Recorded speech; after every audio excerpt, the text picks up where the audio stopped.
चलिए अब सबका ध्यान हमारे साथ आ जाए, बढ़िया से सुनेंगे, एक एक लाइन आपका क्लियर होते चला जाएगा। देखो सबसे इंपॉर्टेंट चीज आपको जो समझना है उसको सुनिए। फिजिक्स में जिसको भी पढ़ते हैं उसको हम लोग भौतिक राशि कहते, फिजिकल क्वांटिटी कहते। और हर राशि के लिए दो चीज चाहिए, एक वैल्यू और दूसरा यूनिट। बिना दोनों के वो पूरा हो नहीं सकता।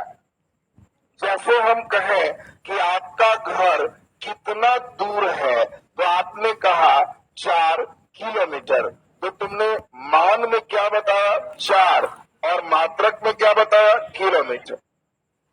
कितने समय तक क्लास होता है, हमने कहा 3 घंटा, मान क्या है 3, घंटा क्या है मात्रक। कितना भारी हो, कितना भारी हो 40 किलो, 40 क्या है मान, किलो क्या है मात्रक। देखो ऑटोमेटिक तुम दो चीज बोलते हो, किसी एक को उड़ा दो तो समस्याएं हो। तुमसे पूछा जाए कि तुम्हारा घर कितना दूर है, तो जी 4 दूर है सर, 4 दूर है। अरे 4 क्या, तो तुमको बोलना पड़ेगा। किसी को उड़ा दो, तुम्हारा घर कितना दूर है, तो जी मेरा घर तो किलोमीटर में है सर, आगे उड़ा दी। दोनों समस्या है कि नहीं है। हमें दोनों चाहिए, तब भौतिक राशि पूरा हम लोग जान पाते। कोई पूछे तुमसे कितना देर तक पढ़ते हो, जी 3 पढ़ते हैं, घंटा हटा दी। बोलो क्या क्लियर पता चला? नहीं। अब उल्टा पुल्टा भी नहीं कर सकते। कितना भारी हो जी, तो 40 घंटा भारी है। बोलो उल्टा पुल्टा कर सकते हैं? 40 घंटा भारी कहेगा, ये कौन भार है जी। तुम्हारा घर कितना दूर है जी, तो जी 4 किलो दूर है घर। बोलो ऐसा कर सकते हैं? नहीं। तो हर भौतिक राशि में किसमें क्या लगेगा ये भी फिक्स है। जैसे अभी तुम किलो वगैरह समझ रहे हो, उसी तरह से जितने फिजिक्स में राशि है, फिजिकल क्वांटिटी है, वो सभी में फिक्स है कि इसमें यही लगाना है, और उसी के लिए तुमको ये लेसन पढ़ना। पहले ये बताओ यूनिट क्या है, ये तो लाइन समझ में आ गया, क्योंकि इसको हम उल्टा पुल्टा करेंगे तो मामला गड़बड़ हो जाएगा। हम क्या केवल 3 ही है तो नहीं, जितने फिजिकल क्वांटिटी है सभी के यूनिट आपको एक बेसिक कंसेप्ट अभी पढ़ना है। तो अब जरा सभी बच्चे खूब बढ़िया से अब सुनेंगे। यूनिट जिस समय अंग्रेज आए थे तो हमारा शुद्ध भारतीय मात्रक चल रहा था। हम लोग का भारतीय मात्रक क्या था, उंगली। अंग्रेज पूछे कि कलम कितना लंबा है, मारे टप टप 1.5 उंगली लंबा है, उंगली मात्रक था। वो डांट रहा है, उंगली क्या बोलता है और कुछ में बोलो, तो भिड़ाए ऐसे आधा बित्ता लंबा है, बित्ता हमारा मात्रक। अंग्रेज बड़ा प्रसन्न हुआ कि लोग तो इंच टेप सब हाथ में ही रखता है, सब लेके चलने का भी जरूरत नहीं। वो सोचा कि बस इन लोग ये और ये जानता है। पूछा बोर्ड कितना लंबा है, भारतीय अंग्रेज सोच रहा है कि अब नापेगा तो हम अपना फीता निकालेंगे और कहेंगे क्या जरूरत है 16 बित्ता नापने की। अभी वो इंतजार कर रहा है, तब तक भारतीय ऐसे भिड़ा रहे हैं, अब कहे कि 2.5 हाथ लंबा है। कहा लो, इसका तो एक और मात्रक निकल गया। मात्रक बड़ा बेजोड़ बेजोड़ इंडियन मात्रक था। जब वो सोचा कि अब केवल ही हाथ से वर्क कर रहा है, तब वो देखा ऐसे हम इसको फीट समझाएंगे तो समझेगा नहीं। तो उसने बड़ा टास्क दिया कि रूम कितना लंबा है। अब अंग्रेज मुस्कुरा रहा है कि अब हमारी बात ही सुनेगा, क्योंकि अभी घोलट घोलट के नापेगा, तब कहेंगे उठो उठो, अब इतना परेशान मत हो। भारतीय पूछा कहां से नापना है, तो अंग्रेज खुश है, यहां से। कहां तक? वहां तक। कानूनी चल के बताओ कहां तक? वहां तक। अंग्रेज ले गया और मन ही मन खुश है कि अब नापना शुरू करे। भारतीय मुस्कुरा रहा है कि 18 टेग है, नाप लिए हम। कहा अरे तू तो पैर भी चलाता है, ये तो बड़ा बेजोड़ मात्रक है जी। हम तो सोचे थे हाथ चलाएगा, ये तो पैर भी चला रहा। तो इंडियन मात्रक इतना बेजोड़ था कि अंग्रेज शुरू में तो उसको आश्चर्य हुआ, लेकिन बाद में देखा कि स्टैंडर्ड मात्रक की नहीं है। स्टैंडर्ड नहीं है कहने का मतलब है कि हर समय इसका ये बराबर नहीं होता है। अगर इसको हम कहते हैं कि 6 डेग जमीन ले लो तो ले लो, वो दौड़ दौड़ के बड़का बड़का डेग मारता है, यहां तक 6 डेग है देव। अब फिर हम कुछ दिनों के बाद कहते हैं कि 6 डेग दे दो, दे दो, छोटा छोटा माता ले लो 6 डेग हो गए। अरे भाई, जब जितना 6 डेग में लिया उतना ही ना 6 डेग में देगा, तो ये बराबर तो है नहीं, ये तो अपनी मर्जी से चलाता है। तब ये सब मात्रक हम लोग इसमें हटाए, लंबाई के लिए एक खत्म हो गया, इस पर काम वर्क नहीं। वजन के लिए भी वैसे ही थे, वजन में भी उसी प्रकार के, कितना भारी हो तो 40 सेर। अंग्रेज बड़ा मुश्किल से इंडियन इंग्लिश हिंदी सीखा था, लॉइन मीन्स सेर।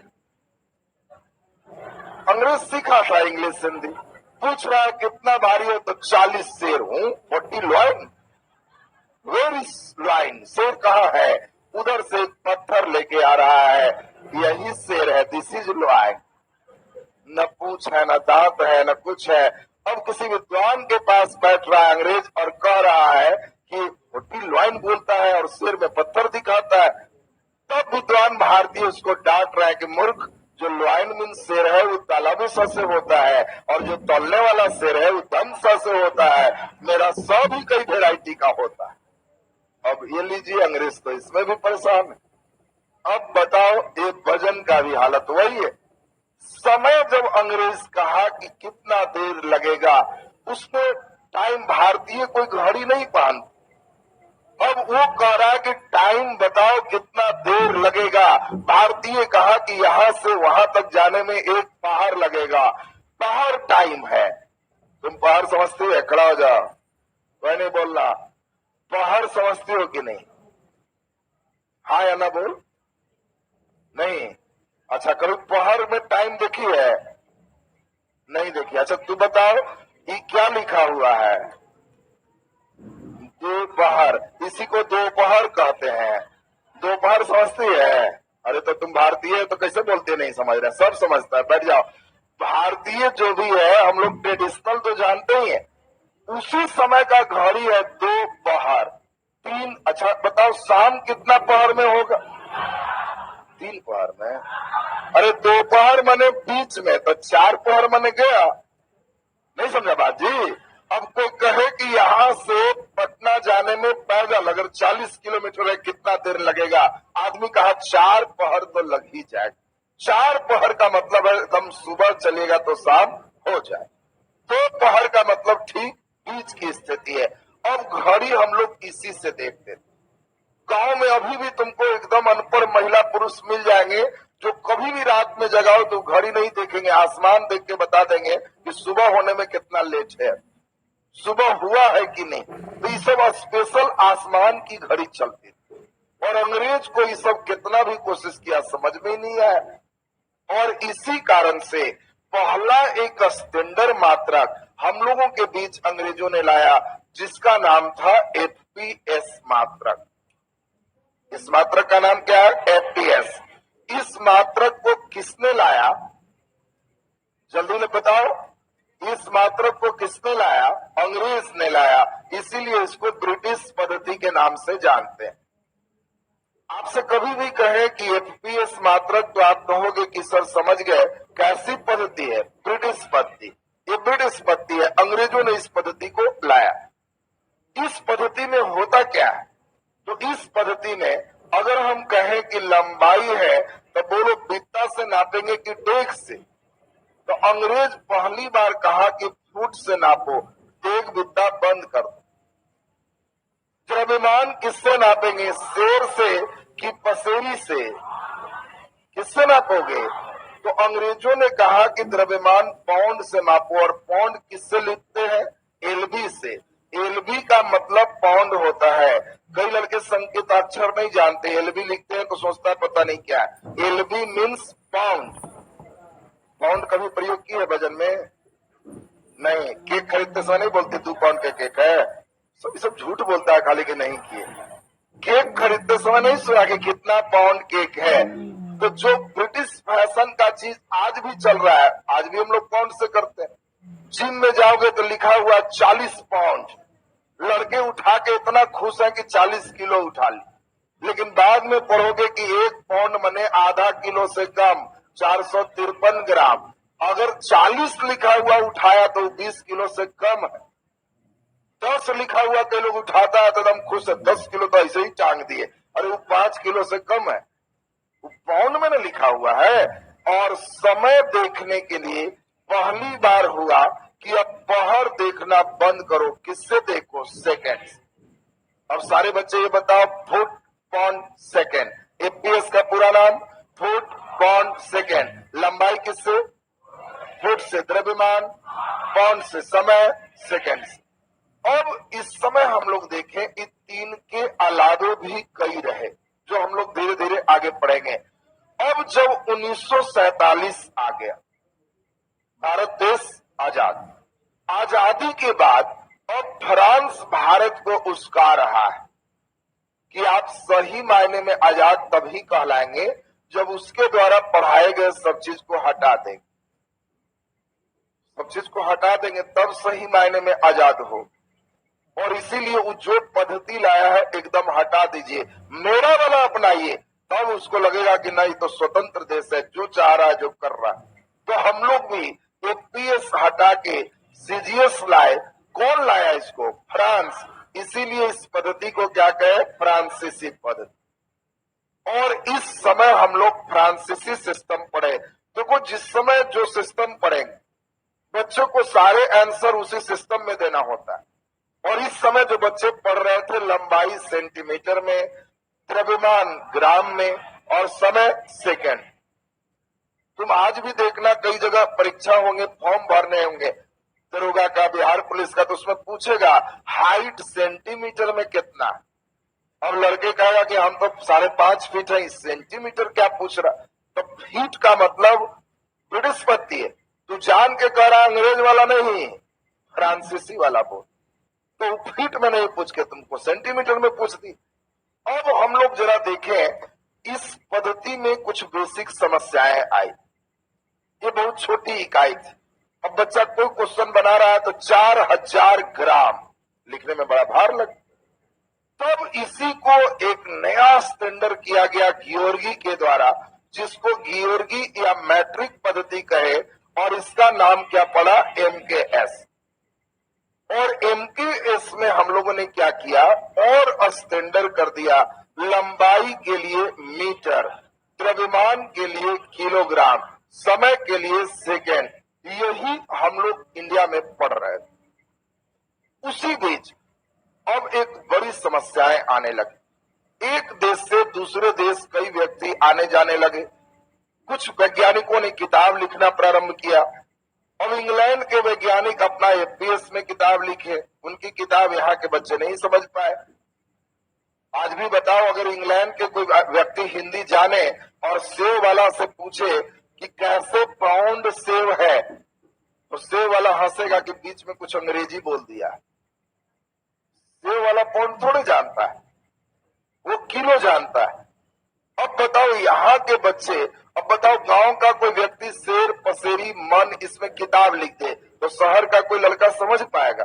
वही दिक्कत है, यहाँ का लिखा यहाँ नहीं चले, यहाँ का लिखा यहाँ नहीं चले, इसके वैज्ञानिक लिख दे तो यहाँ नहीं चले। तो अब पूरे 70 के दशक में एक मेन देश बना कौन? फ्रांस। वो कहा जितना खर्च होगा हम करेंगे, पूरे विश्व को बुलाएंगे और कहेंगे फिजिक्स की इस समस्या को सोल्व करें। क्या समस्या भाई? तो यूनिट आखिर क्या दें कि इंटरनेशनल लेवल पर कोई बच्चे कहीं पढ़ रहा है तो उसको एक समान मिले। ये जब तक नहीं होगा समस्याएं होगी, किताब नहीं चले। केमिस्ट्री में दिक्कत नहीं था। केमिस्ट्री में सोडियम का अगर फार्मूला N है तो N कोई नहीं किया, सब N है। अब फिजिक्स में कोई कह रहा है मीटर, तो कोई कह रहा है सेंटीमीटर, कोई कह रहा है फीट, कोई कह रहा है बित्ता, कोई कुछ डिजाइन, चल ही नहीं रहा है सब। और इसी कारण से इस पूरे बैठक को ऑर्गेनाइज किसने किया? फ्रांस। आपसे पूछा जाएगा कि अंतरराष्ट्रीय माप तौल का प्रधान केंद्र कहाँ है? फ्रांस में। आज भी कोई देश अगर स्वतंत्र हो रहा है और वो चाहता है कि हम दुनिया के साथ चले, हमें भी एक मीटर चाहिए, और उसके लिए तब फ्रांस को चिट्ठी लिखे कि हम अब विश्व के साथ चलना चाहते हैं, अपने बच्चों को विश्व में जो पढ़ाई हो रही है वही पढ़ाना चाहते हैं, तो 1 किलो हमको एक नमूना भेज। तो वो नमूना फ्रांस दे। अरे सब अपना अपना किलो बनाएगा तो मालूम चलेगा इंडिया के 1 किलो ब्रिटेन में आधा किलो के बराबर होता है। तो सब अलग अलग डिजाइन न कर देगा, फिर बच्चे को तो कोई न्यूमेरिकल कोई क्वेश्चन सब तो अलग अलग हो जाए। पूरे वर्ल्ड को एक करने का प्रयास फ्रांस ने किया, और इसीलिए इंटरनेशनल लेवल पर वेट्स एंड मेजरमेंट का जो भी सिस्टम है वो कहाँ मिलता है? फ्रांस। विश्व के वैज्ञानिक को बुलाया गया और कहा गया कि ये बताइए, लगभग 300 भौतिक राशि है, एक ऐसा मात्रक 300 का दे दीजिए कि सब बच्चा रट जाए, यही लगे यूज। कुछ वैज्ञानिक चिंता व्यक्त की कि 300 का मात्रक दीजिएगा तो बच्चा कितना याद करेगा, ये तो हमेशा भूलते रहे। तब वैज्ञानिक कुछ कहे कि ऐसा है, कुछ भौतिक राशि है जो फार्मूला नहीं लगता है, डायरेक्ट मापा जाता है। जैसे तुम कितना लंबा हो, फार्मूला से बनेगा, दांत दिखावा हुआ कितना है, उम्र बताओ कितना है, इसलिए हाइट बराबर इतना है। बुखार, क्या डिग्री बुखार लगा है बोलो, फार्मूला से चलेगा कि थर्मामीटर से? थर्मामीटर से सीधा सीधा कितना डिग्री तुमको बुखार है, डॉक्टर कहे कि हाँ जी खड़ा होइए, तो अभी चलिए आपका वजन 43 किलो, पहले तो जी 45 थे, 2 किलो डाउन हो गए, 102 डिग्री बुखार लगा। बोलो ऐसा होगा क्या? नहीं हो। तो जो डायरेक्ट मापा गया उसको कहा गया ये फंडामेंटल क्वांटिटी है, मूलभूत राशि। और जो फार्मूला से चला उसको डायरेक्ट क्वांटिटी, व्युत्पन्न राशि कहा गया कि यह इससे डिराइव्ड होता है। जैसे ये रूम कितना एरिया में बना है, तुम्हारा जमीन कितना क्षेत्रफल में है, इसके लिए कोई बाजार में थर्मामीटर है कि जमीन में ठोक दोगे तो लिखाएगा हाँ 1.5 कट्ठा में है? ऐसा जी नहीं। उसके लिए तुमको मापना पड़ेगा लंबाई चौड़ाई, फार्मूला, तब होगा। तो फार्मूला वाला इधर हो, और यही सब लोग देखे कि कुल पूरे फिजिक्स में इस 300 में मूलभूत राशि की संख्या केवल 7 रही। यानी बच्चों को किया गया कि 7 रट जाओ, बाकी सब इस पर आधारित हो, और जो बच्चा इस 7 रट लेगा उसको इस पर सेट करना हो। और हम लोग को तब इम्पोर्टेंट जितने मात्रक है वो सभी मात्रक यहाँ पे सीखना होगा। तो अब बताओ, इतनी दूर की कहानी तो एकदम क्लियर है ना सबका? एक टेबल में इतनी बात हम लोग फटाफट कर लेंगे। नीचे लिख दीजिए, ऐसे एक टेबल बना लेंगे, यहाँ पे कर लेंगे अन्य नाम, यहाँ पे आप कर लेंगे लंबाई के लिए मात्रक, द्रव्यमान का मात्रक, समय का मात्रक।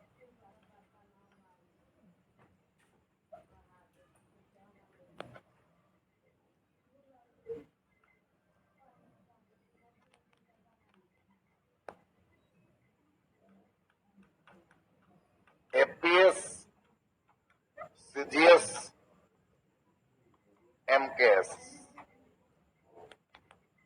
ये इसलिए लिखा रहे हैं क्योंकि बीच बीच में सीजीएस लिखते हैं तो कई बच्चे सोचता है कि यह क्या आ गया। तो आपको ध्यान रखना है कि सब इनिशियल मात्रक है, प्रारंभिक मात्रक है।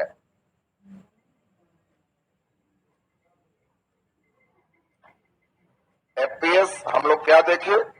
ब्रिटिश पद्धति, फ्रांसीसी पद्धति,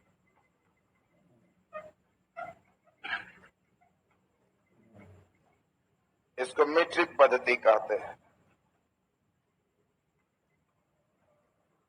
मीट्रिक पद्धति में मीटर, किलोग्राम, सेकेंड, सेंटीमीटर, ग्राम, सेकेंड, फुट, पाउंड, पाउंड के लिए एलबी और सेकेंड।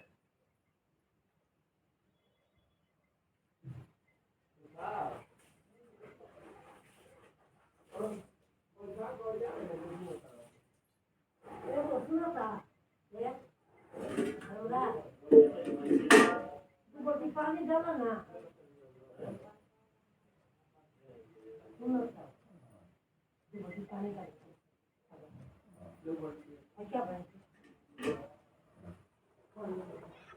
पानी क्या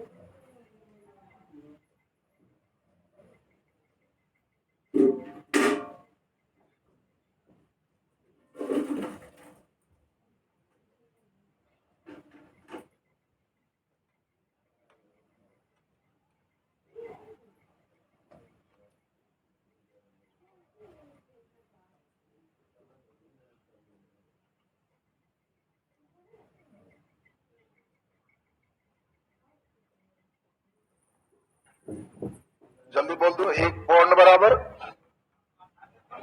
वेरी गुड, 453 ग्राम। 1 पौंड बराबर 453 ग्राम।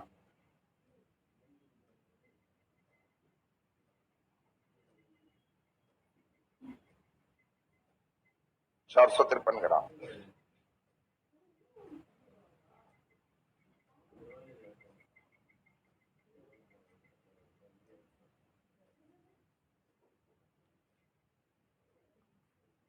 चलिए नीचे लिखा गया सबसे।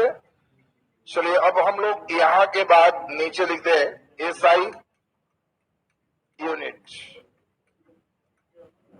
System of international.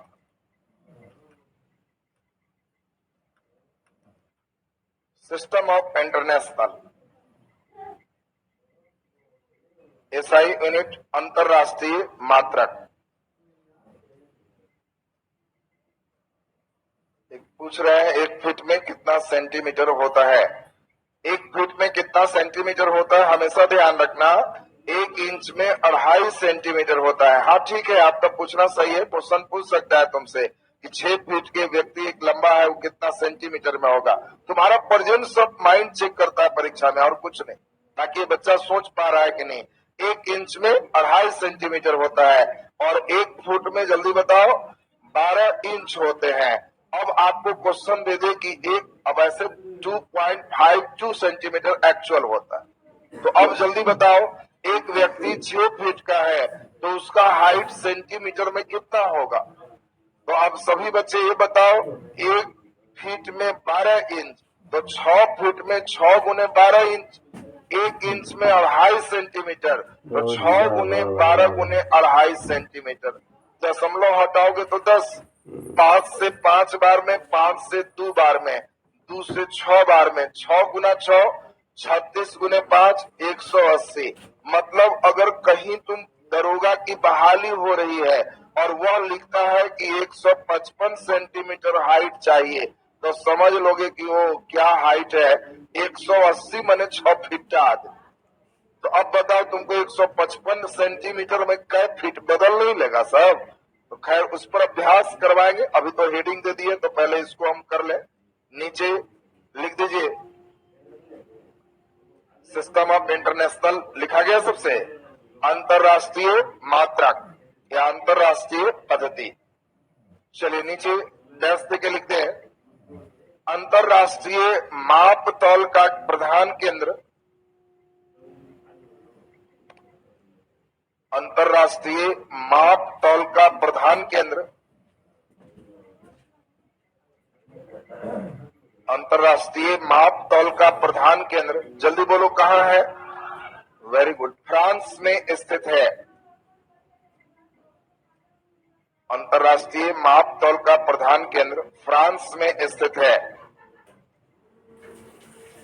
फ्रांस में स्थित है। नीचे डैश देके लिख दीजिए, डैश देके कुल 7 मूलभूत राशि हैं।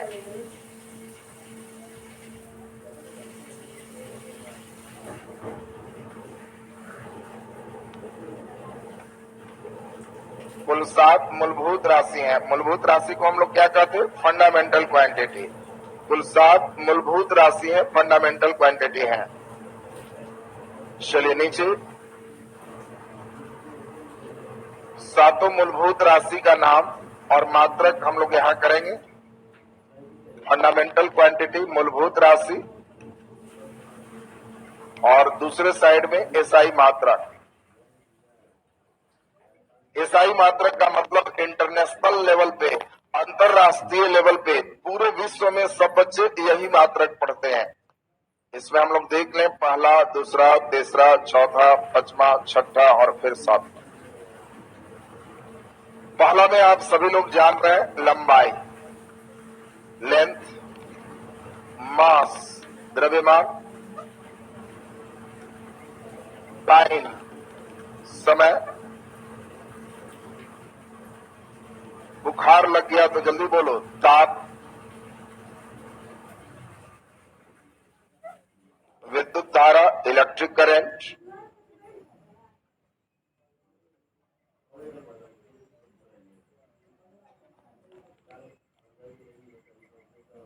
जल्दी बोल दीजिए। अगला ज्योति तीव्रता,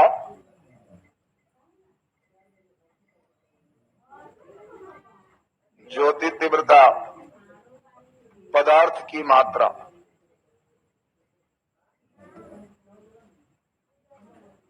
पदार्थ की मात्रा। लंबाई बोलो मीटर, द्रव्यमान केजी, समय सेकेंड, ताप केल्विन, ताप का केल्विन, विद्युत धारा एम्पियर, ज्योति तीव्रता कैंडेला, पदार्थ की मात्रा मोल, पदार्थ की मात्रा मोल।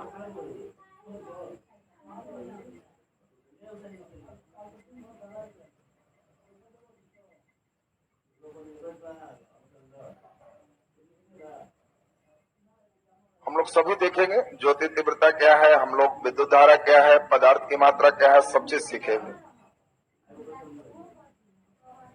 लुमिनस इंटेंसिटी ज्योति तीव्रता को इंग्लिश में कहते हैं।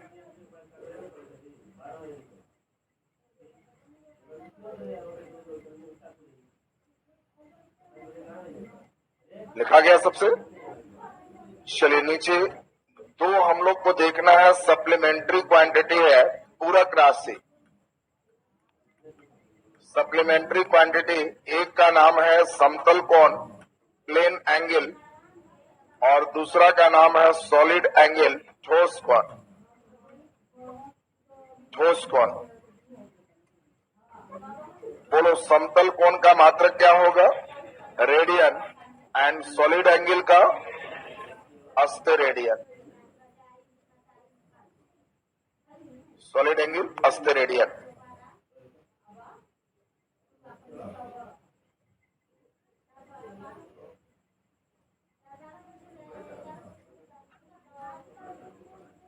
रेडियन और अस्टेरेडियन।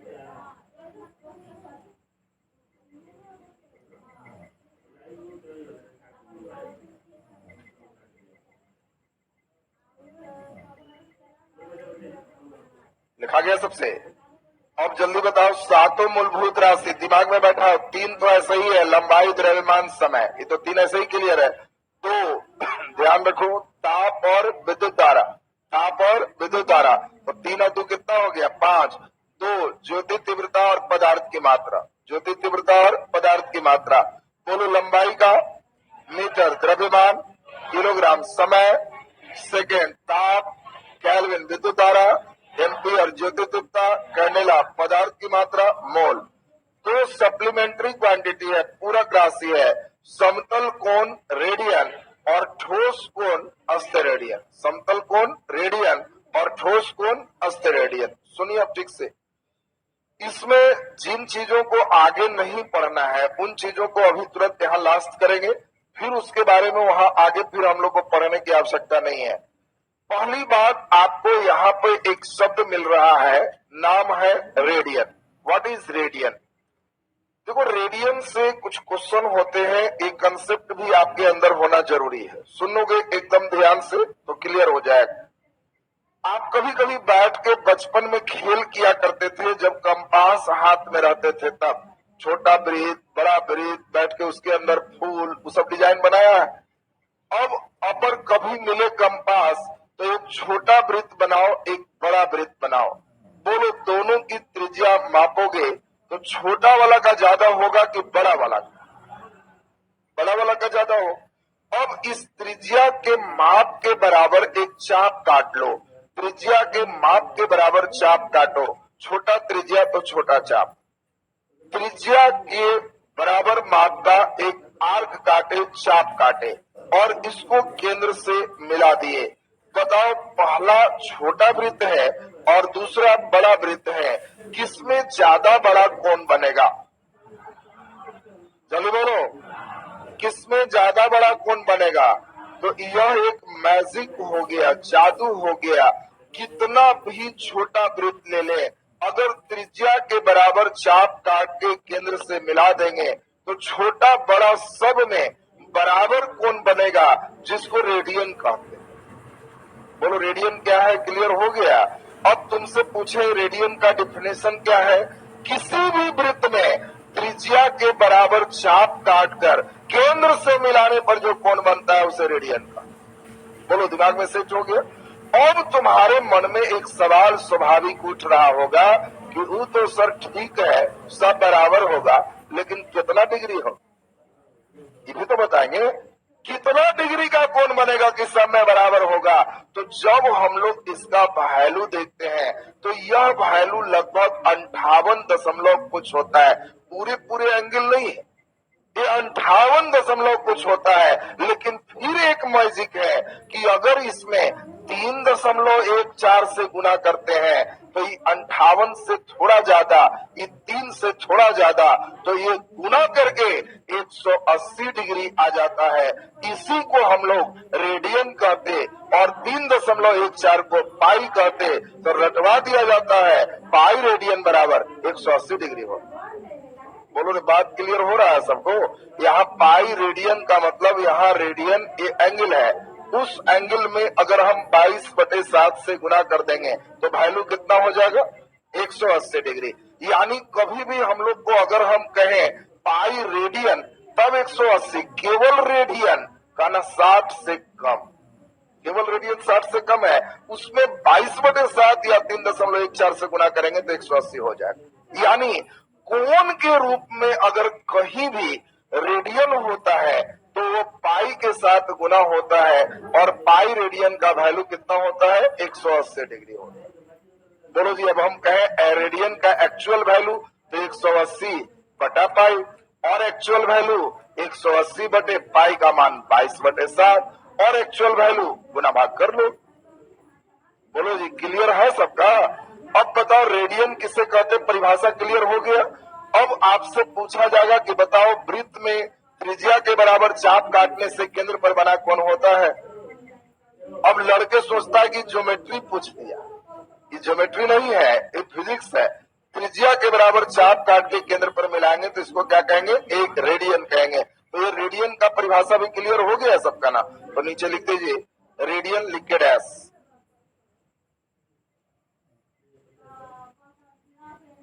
वंस मोर, एक बार और है, एक बार और नहीं समझे? अच्छा चलो कोई बात नहीं, नहीं समझा तो बैठ के घर में वो खेल करना। जो नहीं समझा फिर से सुनो। एक छोटा वृत्त बनाओ और एक मोटा वृत्त बनाओ। निश्चित रूप से छोटा की त्रिज्या छोटा होगा और बड़ा की त्रिज्या बड़ा होगा। त्रिज्या माप लो और उतना बड़ा चाप काटो। इसकी छोटी त्रिज्या है, माप लो, छोटा चाप काटो। अब बताओ इसके चाप छोटे हैं, आर्क छोटे हैं, इसके आर्क बड़े, दोनों को केंद्र से मिला दो। मिला दोगे तो ज्यादा बड़ा कोण छोटा में बनेगा कि बड़ा में? तो यही समझा रहे हैं, दोनों कोण क्या होगा? बराबर हो, दोनों कोण बराबर हो। और इसी कोण को हम लोग क्या कहते हैं? रेडियन। तो तुमको यही लिखाने जा रहे हैं। रेडियन क्या है? किसी भी वृत्त में त्रिज्या के बराबर चाप काटकर केंद्र से मिलाने पर जो कोण बनता है उसे रेडियन कहते हैं। बोलिए, क्लियर है सबका? अगर एक गोल नहीं रह के कुछ खास एरिया रहे, जैसे छत कितना का कोण बनाएगा, अब ऐसे है एक एरिया कितना का कौन बनाएगा? ये सॉलिड एंगल भागता है, और सॉलिड एंगल का आपको काम नहीं पड़ेगा, तो उसको हम लोग रेडियन नहीं बोल के अस्ते रेडियन में बोलेंगे। कब? जब खास एरिया रहेगा तब। हम लोग चल रहे हैं खास त्रिज्या काटे हैं तब हम लोग आर्क पे चल रहे हैं, और आर्क नहीं रह के अगर एरिया होगा तो सॉलिड एंगल होगा, और सिर्फ आर्क रहेगा, चाप रहेगा तो समतल कोण होगा। बोलो, दोनों में अंतर क्लियर है ना सबका? तो हम लोग को अस्ते रेडियन का काम नहीं पड़ेगा, रेडियन का काम पड़ते रहेगा। अब इसी में आपको समझाए कि रेडियन का मान कितना होता है, तो अभी यही आपको समझाए कि चांद से इसको मापो, तो चांद से इसको नाप दोगे तो ये कितना होगा? 630/11 डिग्री। चांद से नापोगे तो यही आएगा। अरे तो नापने का चीज, और इसी में पाई को गुना कर दो तो 630/11 में 22/7 से गुना कर दो। 11 दूना 22 और 9 सते 63, 9 दूनी 18। तो इसी को कहते हैं पाई रेडियन बराबर 180 डिग्री। बोलो जी, बात क्लियर हो गया सबका? तो लिख दीजिए जल्दी से, रेडियन डैश के लिखें। आर्क का मतलब हो गया माप के जो काटो, चाप हिंदी में कहते। लिखिए डैश के रेडियन में किसी वृत्त में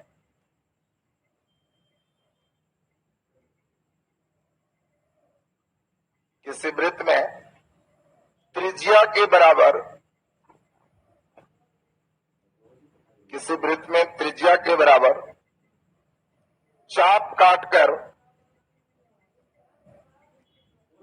त्रिज्या के बराबर चाप काटकर केंद्र से मिलाने पर,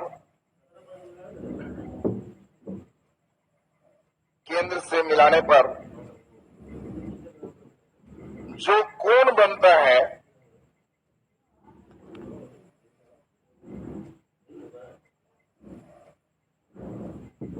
केंद्र से मिलाने पर जो कोण बनता है उसे रेडियन कहते हैं।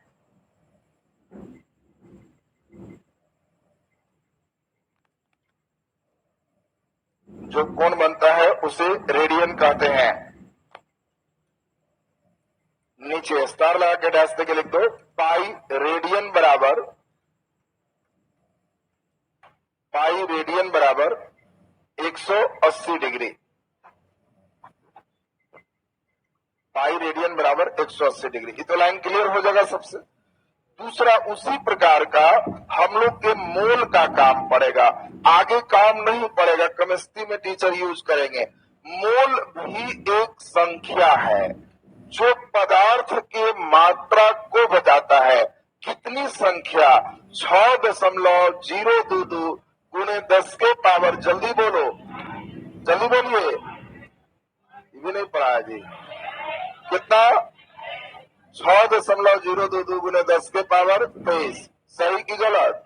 सही। इतने संख्या में अगर कोई भी पदार्थ का 3 अवस्था है, अणु हो जाए, परमाणु हो जाए या आयन हो जाए, तो उस नंबर को ही मोल कहते हैं। उसी प्रकार मोल जो बच्चे नहीं समझते, एक लाइन में समझो, जैसे दर्जन है, 12 की संख्या किसका?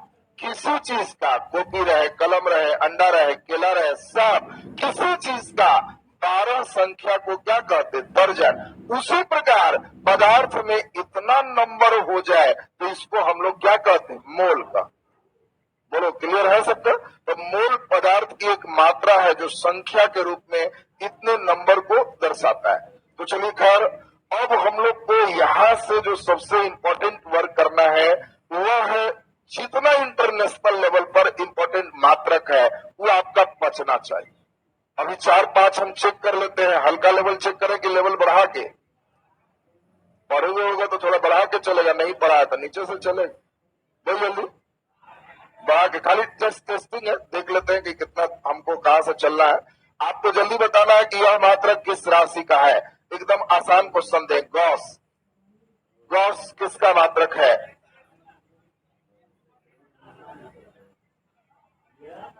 नहीं, ज्यादा लेवल बढ़ गया।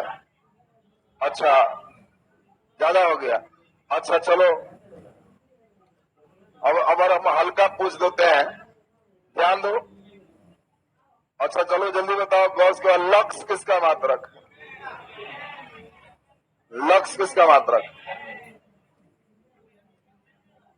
इंटेंसिटी, जो लुमिनस इंटेंसिटी का भी ना कैंडेला लिखा है जी। अच्छा, इधर देख लें। अच्छा, वेरी गुड, बहुत बढ़िया। ज्योति फ्लक्स का मात्रक। चलो ये तो कुछ ठीक ठाक चल रहा है। चलो अगला दो और चेक कर लेते हैं, उससे हमको मालूम चल जाएगा कि आपका लक्षण कहाँ है।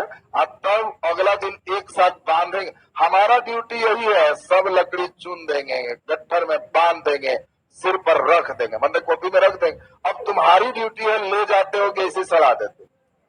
तू कामना है जी।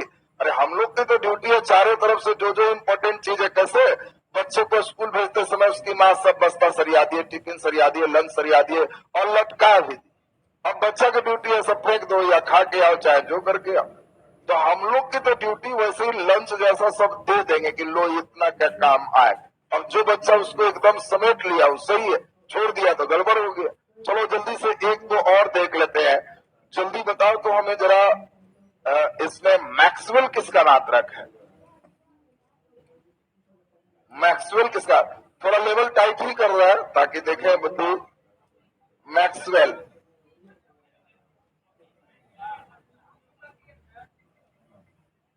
अच्छा चलो कोई बात नहीं, चलो ये हम जस्ट चेक कर लिए।